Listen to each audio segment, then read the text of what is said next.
Mari kita bahas apa itu antropologi pendidikan. Antropologi berasal dari bahasa Yunani, yaitu anthropos yang berarti manusia dan logos yang berarti ilmu. Jadi, antropologi adalah ilmu pendidikan yang mempelajari tentang manusia sebagai makhluk masyarakat. Antropologi pendidikan adalah penelaahan akademis tentang sistem pendidikan dari sudut pandang budaya. Antropologi pendidikan merupakan suatu kajian sistematik, tetapi tidak hanya mengenai praktek pendidikan dalam perspektif budaya saja, tapi juga tentang asumsi yang dipakai antropologi terhadap pendidikan dan asumsi yang dicerminkan oleh praktek-praktek pendidikan. Baik, di sini saya akan menjelaskan bagian sejarah antropologi pendidikan. Antropologi pendidikan tidak bisa kita pisahkan dari perkembangan ilmu antropologi itu sendiri. Antropologi sebagai sebuah ilmu yang mengalami tahapan-tahapan dalam perkembangannya. Kontejara Ningrat membaginya ke dalam 4 tahap. Tahap pertama ditandai dengan tulisan tangan bangsa Eropa yang melakukan penjajahan di benua Afrika, Asia, Amerika pada akhir abad ke-15. Tulisan itu merupakan deskripsi keadaan bangsa-bangsa yang mereka singgahi. Deskripsi yang dituliskan mencakup adat istiadat, suku, susunan masyarakat, bahasa, dan ciri-ciri fisik. Deskripsi tersebut sangat menarik bagi masyarakat Eropa karena berbeda dengan keadaan di Eropa pada umumnya. Bahan deskripsi itu disebut juga etnografi atau etnos berarti bangsa. Tahap kedua, mereka menginginkan tulisan-tulisan atau deskripsi yang tersebar itu dikumpulkan menjadi satu dan diterbitkan. Isinya disusun berdasarkan cara berpikir evolusi masyarakat, yaitu masyarakat dan kebudayaan manusia berevolusi sangat lambat dari tingkat rendah sampai tingkat tinggi. Dari sinilah bangsa-bangsa digolongkan menurut tingkat evolusinya, sekitar tahun 1860. Terbit karangan yang mengklasifikasikan berbagai kebudayaan, tingkat evolusinya. Saat itu lahirlah antropologi. Dengan demikian, pada tahap kedua ini, antropologi telah bersifat akademis. Dan untuk tahap yang ketiga, antropologi menjadi ilmu yang praktis. Pada tahap ini, antropologi mempelajari masyarakat jajahan demi kepentingan kolonial. Hal ini berlangsung sekitar awal abad ke-20. Pada abad ini, antropologi semakin penting. Dan untuk tahap yang terakhir yaitu tahap keempat, antropologi berkembang sangat luas, baik dalam akurasi bahan pengetahuan maupun ketajaman metode-metode ilmiahnya. Hal ini berlangsung sekitar pertengahan abad ke-20. Sasaran penelitian antropologi di masa ini bukan lagi suku bangsa primitif dan bangsa Eropa Barat, tapi beralih pada penduduk pedesaan, baik mengenai keanekaragaman fisik, masyarakat, maupun kebudayaan termasuk bangsa di daerah pedesaan di Amerika dan Eropa Barat itu sendiri. Peralihan sasaran penelitian itu terutama disebabkan oleh munculnya ketidaksenangan terhadap penjajahan dan semakin berkurangnya masyarakat yang dianggap primitif.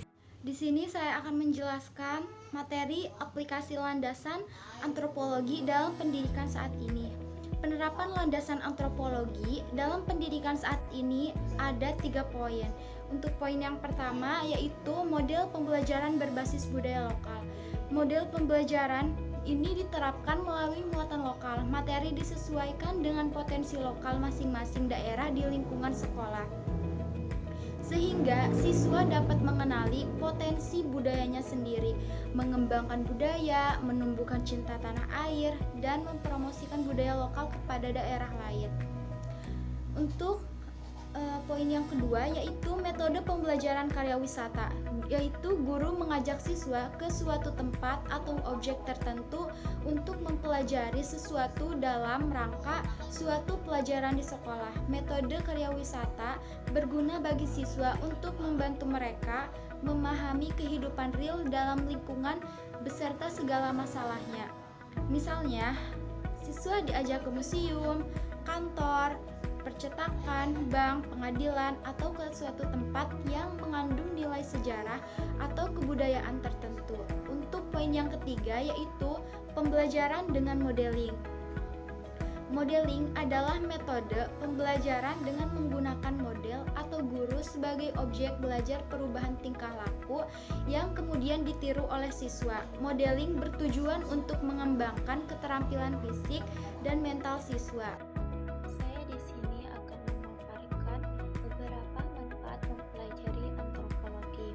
Yang pertama yaitu dapat mengetahui pola pikir tiap-tiap masyarakat yang berada di berbagai suku bangsa. Yang kedua, dapat mengetahui peran yang harus kita lakukan sesuai dengan harapan warga masyarakat. Yang ketiga yaitu dapat menimbulkan toleransi yang disebabkan oleh pengetahuan terhadap tata pergaulan masyarakat yang ada di seluruh dunia yang mempunyai kehususan-kehususan sesuai karakteristik daerah masing-masing. Yang keempat, dapat memperbanyak wawasan terhadap karakteristik suku bangsa yang berbeda-beda dan lebih mudah mencari solusi dari suatu masalah serta pembangunan bangsa dan negara yang lebih maju. Yang selanjutnya saya akan memaparkan beberapa fungsi dan peran antropologi. Yang pertama, dapat melihat dengan jelas tentang manusia sebagai pribadi atau individu dan manusia sebagai anggota kelompok masyarakat. Yang kedua, mampu mengkaji kedudukan manusia dalam masyarakat dan mampu melihat dunia atau budaya luar yang sebelumnya belum kita ketahui. Yang ketiga, memahami norma-norma, tradisi, aturan, dan nilai-nilai yang dianut oleh masyarakat tertentu. Yang terakhir yaitu lebih tanggap, kritis, dan rasional menanggapi kehidupan sosial masyarakat yang semakin kompleks. Ruang lingkup antropologi pendidikan. Soma 2009 menjelaskan implementasi pendidikan sebagai penyesuaian diri dengan masyarakat, lingkungan, dan kebudayaan. Sebagai bentuk ruang lingkup, antropologi pendidikan berlangsung dalam proses sosialisasi.